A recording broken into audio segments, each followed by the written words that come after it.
Magandang umaga guys, nandito po kami sa pila ni Edu. Shoutout muna kay Edu bago kami magsimula. Meron dito nakapila, mahilig kong kumanta guys, tiga Sampaguita Dulo. Ngayon lalapitan ko po para tingnan namin kung mapapakita namin siya. Siya po hindi marunong kumanta kaya kamay lang mo ko.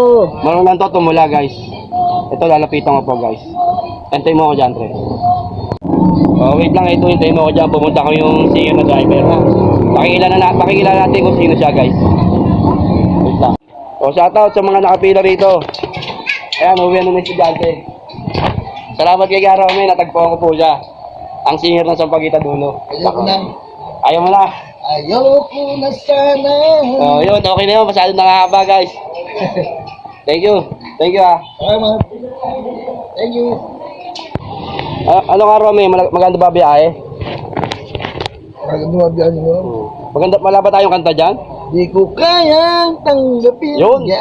Guys, ito po Na yung... mawawala ka na sa akin.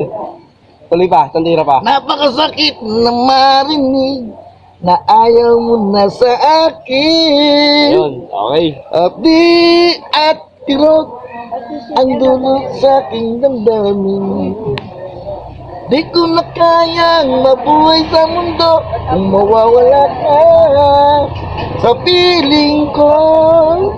Di ba ang bagsek guys? Ito po yung driver sa Sampaguita Dulo guys na laging kumakanta guys. Masaya yung tao to guys. Takot Ito na po yung... Magpakilala ka na para maano ka. ako si Rami Oh. Vasquez. Pilido. Vasquez. Romeo Vasquez. Yun. Guys, yung po si Romy Vasquez. Masaya yung tao guys. May itong kumanta hanggang nagdadrive guys. Pinakita ko lang po siya sa inyo guys. Kala ko si Sige.